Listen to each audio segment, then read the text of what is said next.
1995년에 미국 매사추세츠 병원에 쌍둥이가 태어났는데 하나의 이름은 카일이고 하나의 이름은 브리엘이었습니다. 12주나 빨리 태어났기 때문에 미숙아의 몸무게는 1kg 정도밖에 되지를 않았습니다. 보통 우리가 아이를 낳을 때 3몇 킬로 낳니, 4kg 낳니 이러는데 1kg 미만이면 거의 미숙아라고 볼 수가 있습니다.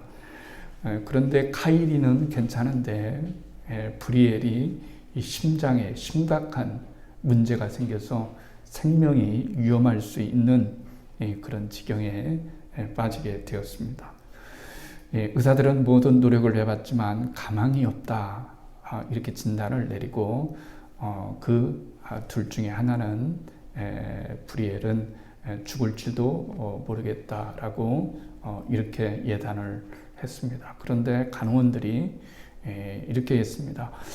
말을 했습니다. 엄마의 뱃속에서 둘이 쌍둥이로 같이 있기 때문에 인큐베이터에 같이 놓지 말고 따로따로 놓지 말고 같이 쌍둥이가 같이 있게 마지막으로 그렇게 해주자 이랬습니다. 그래서 이 제안을 받고 한 인큐베이터에 같이 나란히 앉히게 되었습니다. 그런데 놀라운 기적이 일어난 거예요.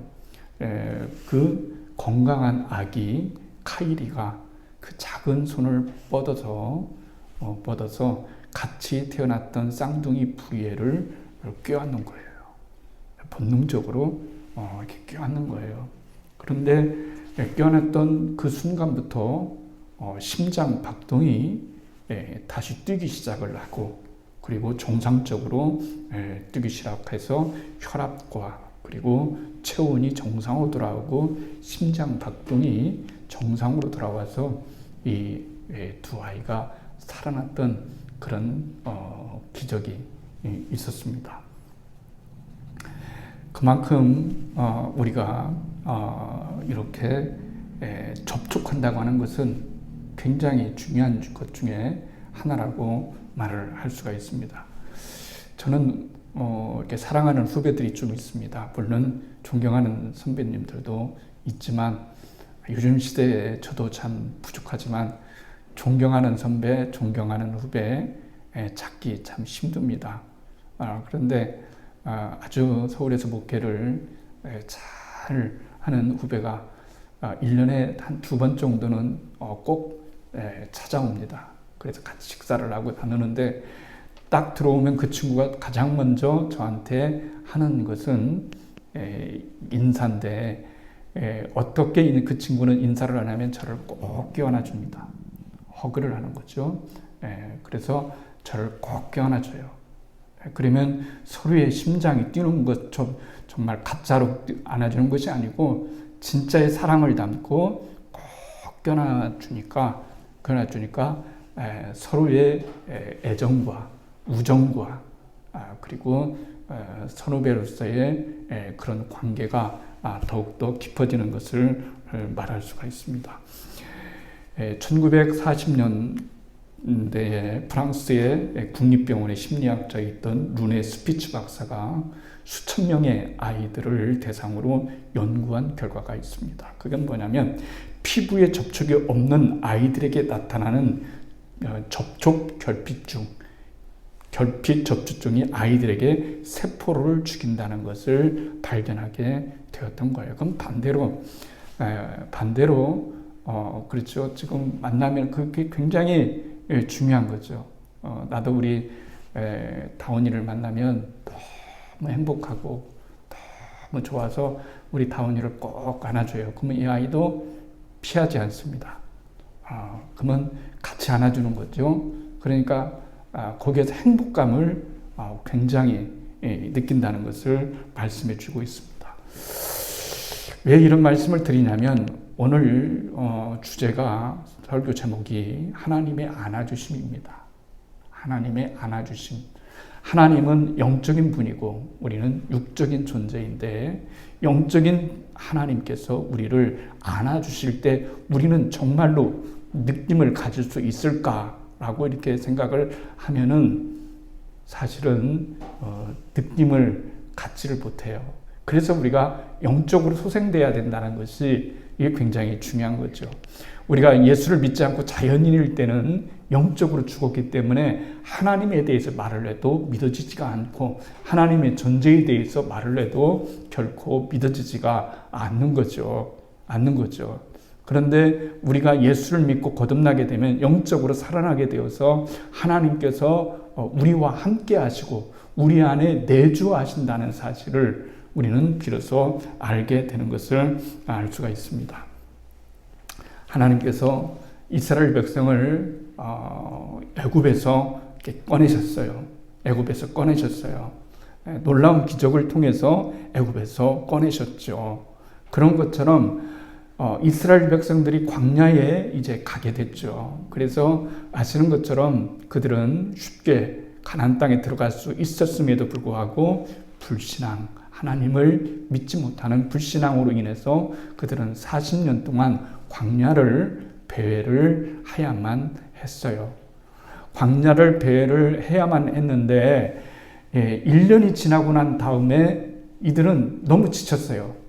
1년이 지나고 난 다음에 광야 생활이 너무를 지치는 거예요. 인생도 광야와 같은 곳 아닙니까? 여러분, 인생도 광야와 같은 곳이에요. 너무 살기가 팍팍하고 힘들어요. 또 예수 믿고 산다고 하는 것은 더욱더 힘들고 어려운 일이라고 말할 수가 있습니다. 이 비도덕적인 이 사회에서 윤리적 인간으로 혹은 신앙적 인간으로 산다는 것은 굉장히 어려운 일이고 또 쉽지 않은 일이다라고 말을 할 수가 있습니다.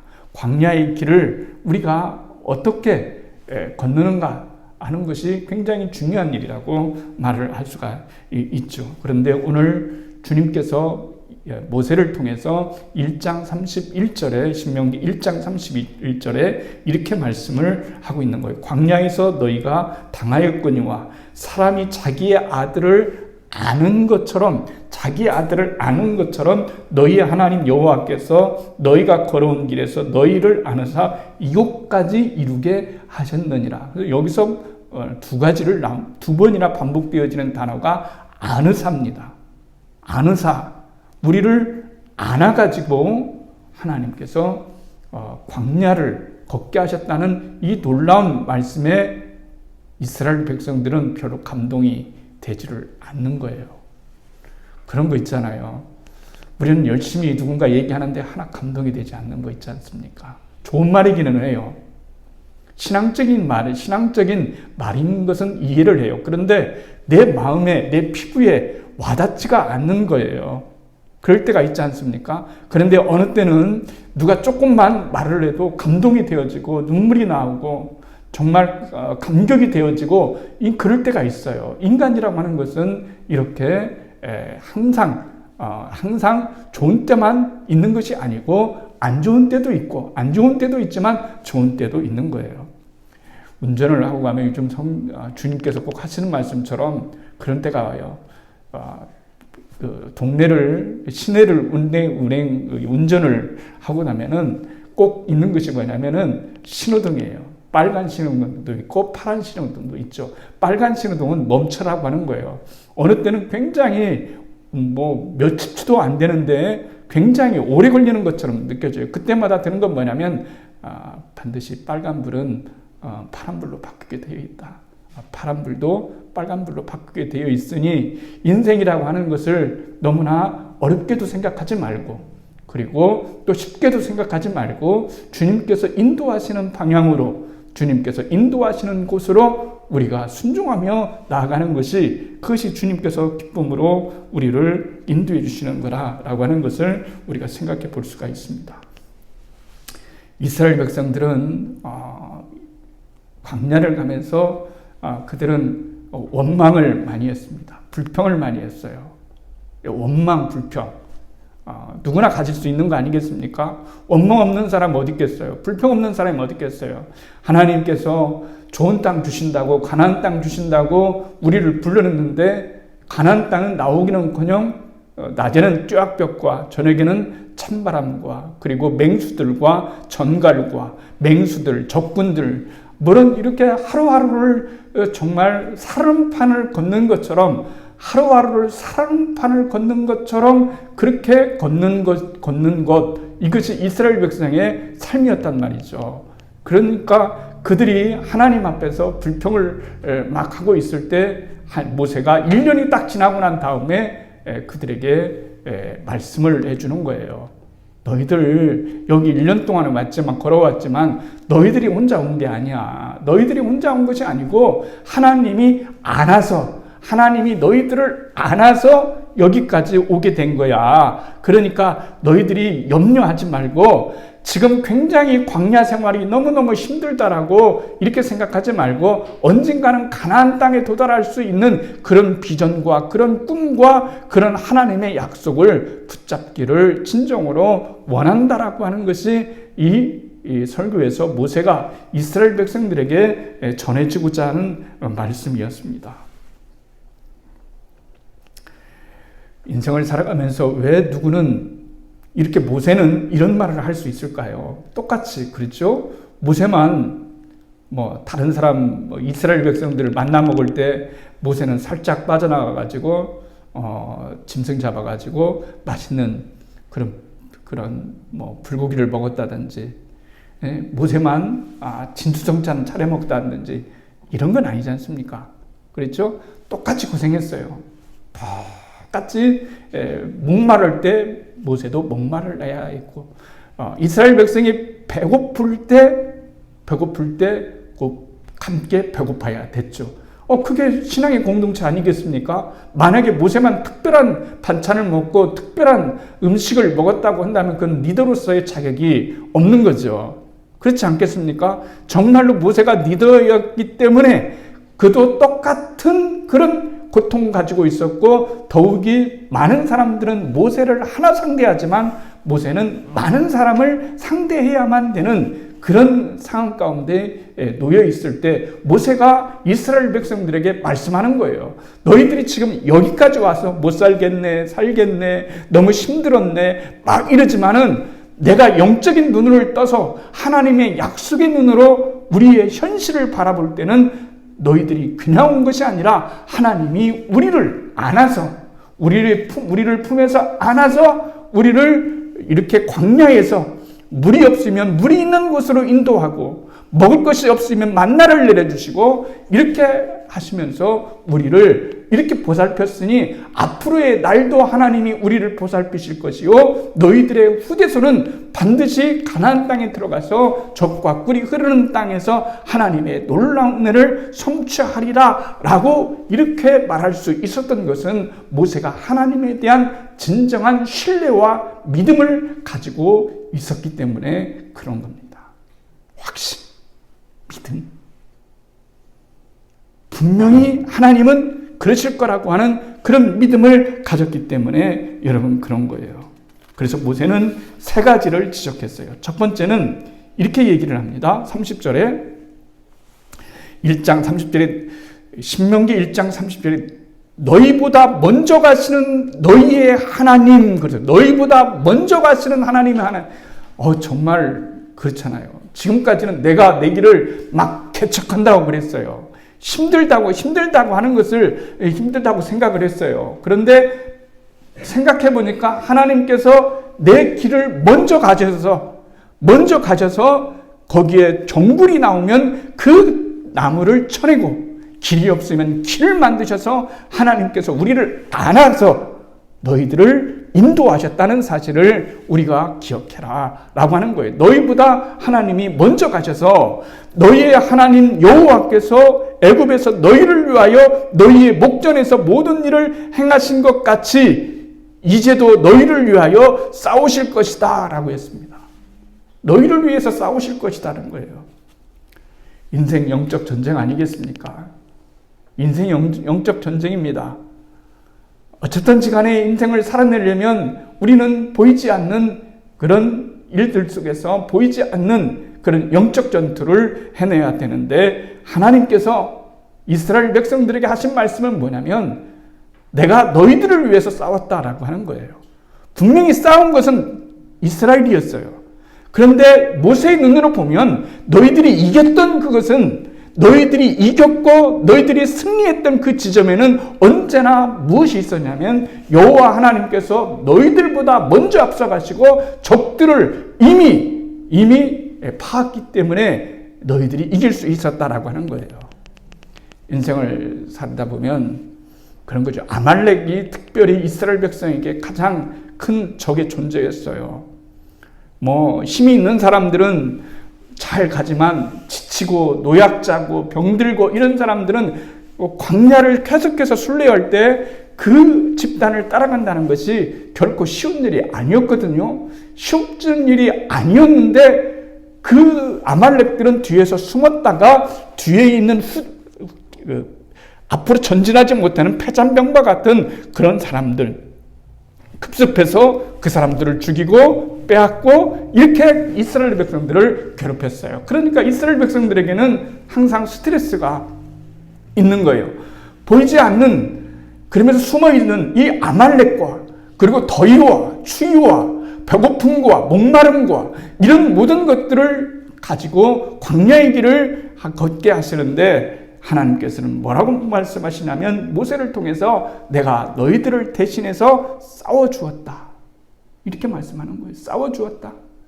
그래서 너희들이 이길 수밖에 없는 거다라고 하는 거죠. 예수 그리스도를 믿는 우리에게 승리가 주어진 이유는 뭘까요? 이미 예수님께서 십자가상에서 승리를 하셨기 때문에 예수 믿는 사람은 예수 그리스도의 십자가를 바라보면서 이미 이겨놓은 그 싸움에 동참을 하게 되어지는 그런 하나님의 놀라운 은혜를 주었기 때문에 우리들의 이 싸움은 결코 쉬운 일이 아니라 하나님이 싸워주시는 길이요 그리스도께서 싸워서 이겨놓은 그런 승리의 길이라고 하는 것을 우리들에게 말씀해 주신 거예요. 이곳까지 인도했다는 거예요. 이곳까지. 여러분, 이곳까지, 여기까지 못 걸어본 사람이 얼마나 많은데요. 그렇죠? 오늘 여러분들 그런 말이 유명한 말이 있잖아요. 오늘 여러분들이 누리는 이 시간은 어제 누군가가 그토록 살기를 정말로 간절히 바랐던 그 하루가 오늘이라고 하는 이기 때문에 오늘 여기까지 이 순간까지 여기까지 인도하신 것은 바로 너희의 하나님이다. 하나님이 너희들을 그냥 막 몰아붙여서 그냥 책찍 들고 뒤에서 막 몰아붙여서 그냥 몰아서 가. 뒤에서 후퇴하면은 너희들 죽을 줄 알아. 이런 게 아니고 부모가 자식을 아는 것 같이 그랬죠. 결혼 안 해보면 소용없어요. 결혼해봐야 돼요. 결혼을 해봐야 부모가 자식을 가지는 그 애틋한 마음을 느낄 수가 있는 거예요. 부모가 자식을 이렇게 안아서 너희가 부모가 아는 것처럼 하나님께서 우리를 이렇게 안으셔서 우리를 인도해 주셨다는 것을 우리들에게 말씀해 주시고 있는 겁니다. 그래요. 그러면서 신명기 32장에 가면은요, 모세의 마지막 설교가 나오는 거예요. 1년을 지나고 난 다음에 너희를 안아서, 하나님이 너희를 안고서, 너희를 대신해서 싸우셔서, 너희들이 직장 생활하고 너희들이 사업을 하고 너희들이 인생을 살아갈 때마다 승리했던 그 모든 것들은 바로 하나님이 대신 싸워주셨기 때문에 승리할 수 있었고 앞으로도 하나님은 너에게 그런 승리의 승리를 너희들에게 해주실 것이라고 하는 거예요. 우리의 싸움은 혈과 육의 싸움이 아니에요. 그렇죠? 기도로 나가는 거죠. 하나님이 하시도록, 하나님이 그 일을 하시도록 우리는 하나님께서 그 모든 것들을 하시도록 하나님께 이니셔티브를 주는 거예요. 신앙은 주도권을 누구에게 주는 거냐면 주님께 주도권을 주는 거예요. 내게 주도권이 있는 것이 아니라 하나님께 주도권을 드려서 그분이 내 인생을 이끌게 하시고 내 인생을 열게 하시고 나는 그 인생을 따라서 순종할 때 하나님의 전능하심과 능력이 우리의 삶 가운데 나타나는 것을 알 수가 있습니다. 그러면서 32장에 돌아가면 모세는 단호하게 이렇게 말합니다. 다시금 이렇게 말하면 그는 내 아버지요 이렇게 하는 거예요. 그는 너의 아버지다. 그러니까 성경에서 하나님을 아버지라고 처음 불렀던 명명했던 사람은 모세였어요. 하나님은 너의 아버지다. 하나님은 너의 아버지야 그랬어요. 예수님께서도 기도하실 때 아빠, 아버지요 그랬어요. 우리 굉장히 아빠, 아바, 아빠라고 하는 말은 뭐냐면은 이제 그때 당시에 통용되었던 아람어입니다. 아람어로 아빠라고 하는 거고, 아버지라고 하는 것은 헬라어로 번역된 그런 뜻으로서 아버지라고 하는 그런 의미, 아빠라고 하는 의미가 있는 거예요. 그러니까 우리에게 잊혀져 가는 이름 중에 하나가 있다면 아빠는 거예요. 아빠.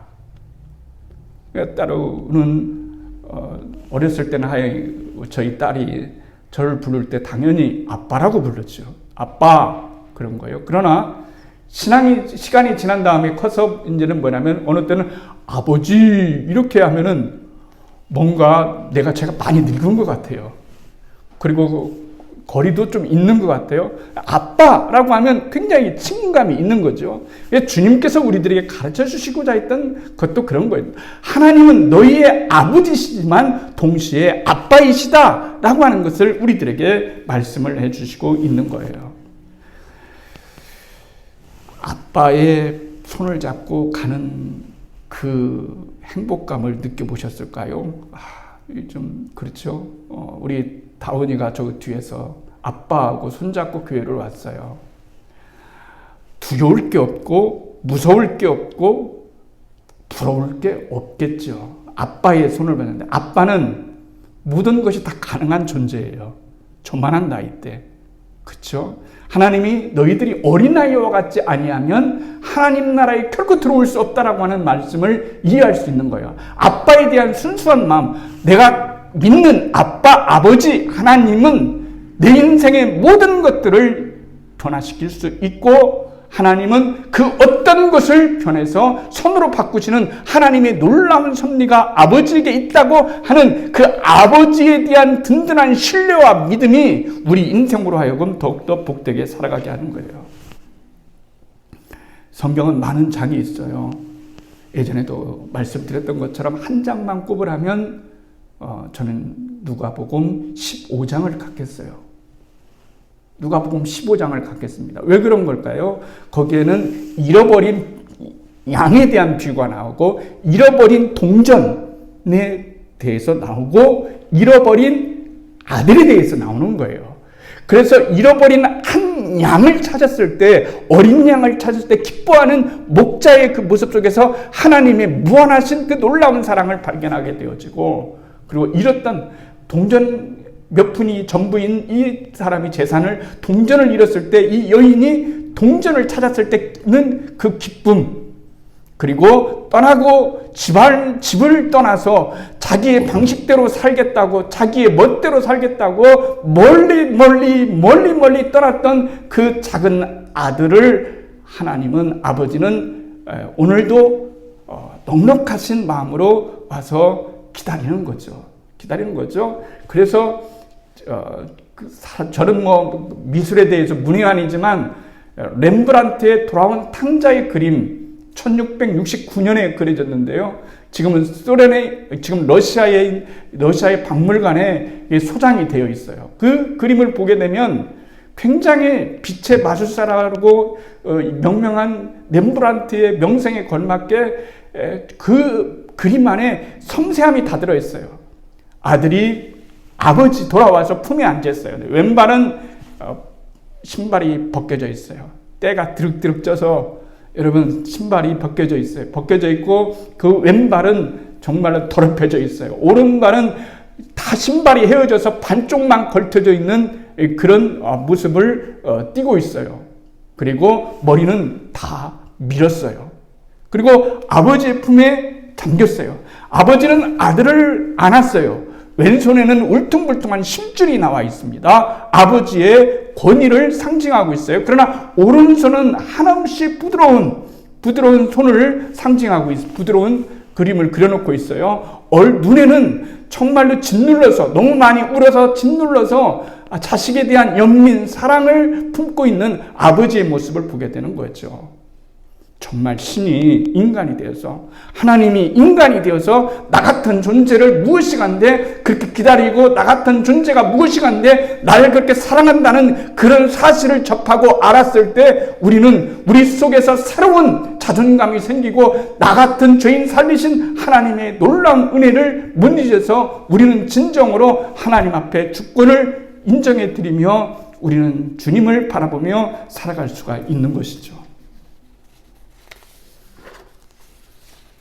광야를 걸을 때도, 초원을 걸을 때도, 일이 잘 풀리지 않을 때도, 내 인생이 너무 힘들고 고통스러울 때도 하나님은 우리를 안아서 여기까지 인도해 주셨어요. 그랬더라고요. 목회를 하다 보니까 그렇게 힘들 때고 어려울 때도 하나님이 저를 안으시고 여러분들을 안으시고 여기까지 오게 하신 분은 누구냐면은 바로 하나님이셨단 말이에요. 하나셨다는 거예요. 그래서 주님은 그렇게 말씀하신 거예요. 내가 너희를 사랑한 것처럼, 내가 너희를 아는 것처럼 너희도 서로 안아라. 그런 거죠. 서로의 상대의 슬픔을 안아줘라. 상대의 그 고통과 그 아픔이 연민이 무엇인가를 진정으로 풀어줄 수 있는 그런 마음을 가지고 살아가는 것이 신앙생활이라는 것을 우리들에게 말씀해 주시고 있는 겁니다.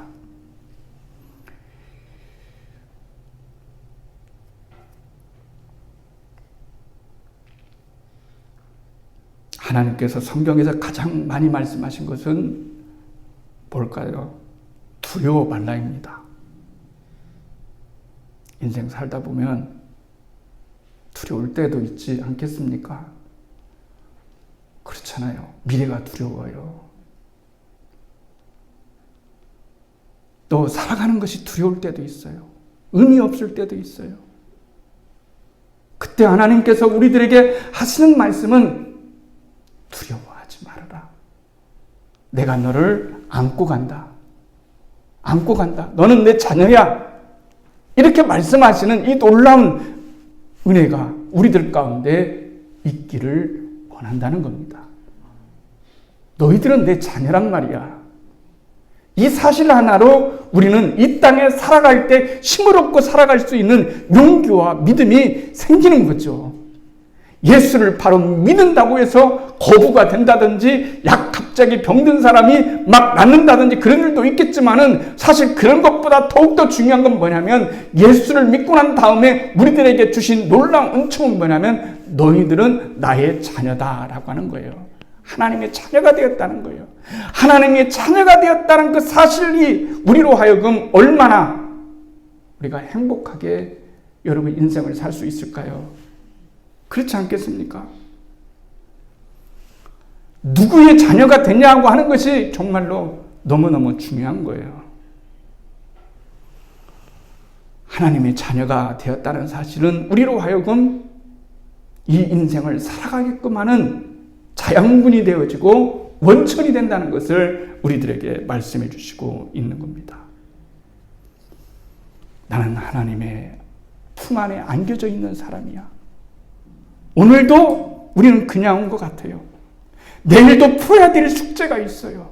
모레도 해야 될 것이 있어요. 그럴 때마다 우리 안에 들어져 있어야 될 것은 무엇일까요? 그것은 하나님께서 나를 안으시고 오늘도 내 인생을 걷게 하신다. 나는 하나님의 품에 안에 있는 사람이다. 하나님이 나를 안고 계시다라고 하는 이 사실이 내 인생의 어떤 풍랑에서도 하나님이 안아주시기 때문에 결코 넘어지거나 결코 쓰러지거나 결코 죽지 않고 다시 살아서 내가 하나님의 영광을 보리라고 하는 시편의 기자처럼 우리들에게도 그런 믿음이 우리들 가운데 있어야 된다라고 하는 것을 말씀해 주시고 있는 겁니다.